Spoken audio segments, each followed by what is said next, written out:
Bismillahirrahmanirrahim. Baik, terima kasih kepada moderator. Bapak lanjutkan kembali ya. Terkait dengan pernikahan, pembatalan pernikahan.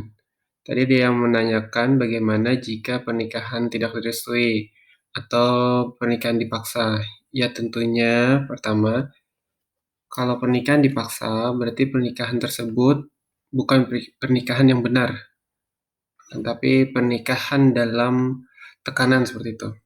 Sebenarnya seorang perempuan ataupun seorang laki-laki menikah bukan seharusnya tidak dalam keadaan tertekan atau dipaksa seperti itu. Jadi menikah itu memang karena pilihan mereka atau karena dijodohkan oleh keluarga seperti itu dan memang mereka eh, menyetujui, maka bolehlah terjalin sebuah pernikahan. Tentunya pernikahan itu kan tadi dalam penyelenggaraannya nanti eh, penghulu atau pihak KUA akan mempertanyakan kepada pihak laki-laki, pihak perempuan, apakah dia bersedia dalam pernikahan ini. Kalau dia bersedia, tentu akan dilangsungkan. Tapi kalau tidak, maka akan dibatalkan seperti itu. Dan seperti yang ditanyakan oleh teman-teman tadi, kalaupun dipaksa dan pada akhirnya dia tidak menyetujui, maka ini nanti akan masuk pada permasalahan yang disampaikan oleh pemakalah sebelumnya, di mana ada beberapa syarat-syarat bisa dibatalkannya sebuah pernikahan tersebut. Salah satunya itu tidak terjalinnya hubungan yang baik atau sebaliknya yaitu terjadinya pertengkaran terus-menerus dalam sebuah keluarga. Pastinya demikian kan karena kita tidak setuju dalam pernikahan tersebut, kemudian anggaplah kita nih ya, kemudian kita ya mau tidak mau kan tidak berkenan dengan apa pasangan yang dipasangkan kepada kita seperti itu. Otomatis akan terjadi konflik di dalamnya. Dan itu sudah cukup sebagai salah satu alasan mengapa dia ingin membatalkan pernikahannya. Namun dalam pembatalan tentunya sebagaimana disampaikan oleh pemateri juga ya, bisa melibatkan pihak-pihak keluarga sebagaimana yang sudah disampaikan. Beda lagi kalau kita ingin mengajukan perceraian, kalau perempuan gugat cerai, kalau laki-laki permohonan talak demikian. Sebelumnya tadi Bapak sudah jelaskan juga bagaimana syarat-syarat boleh perempuan mengajukan gugat dengan alasan salah satunya itu tadi penyampaian taklid talak yang sudah dilanggar oleh pihak suami. Soal pembatalan kalau dalam Islam itu biasa disebut dengan fasakh, fasakh ya.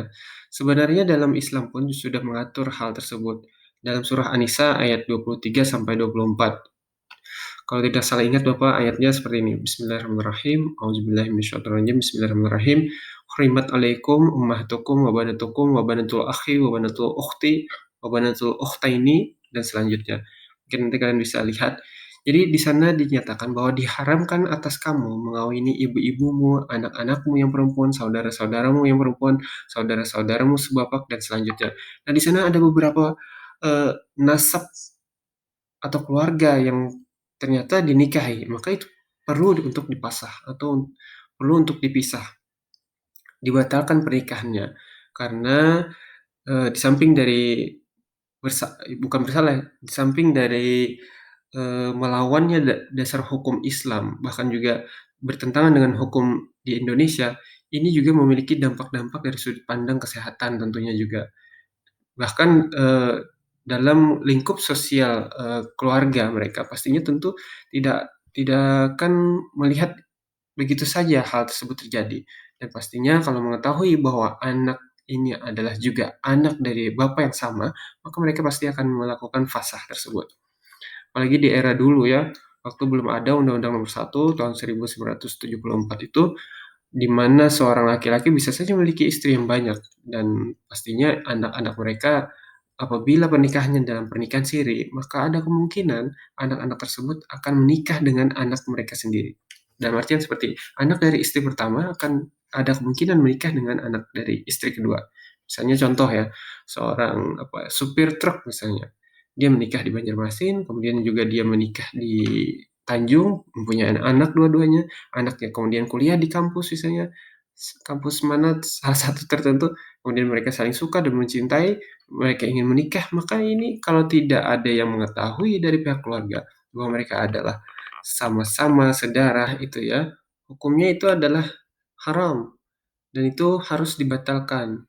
Beberapa jumhur ulama sepakat bahwa pernikahan itu tidak perlu dicerai, melainkan harus difasah, dipisah seperti itu. Mengapa demikian? Karena pernikahan tersebut adalah sebuah pernikahan yang memang sudah tidak sah di mata hukum, baik itu Islam maupun juga hukum nasional.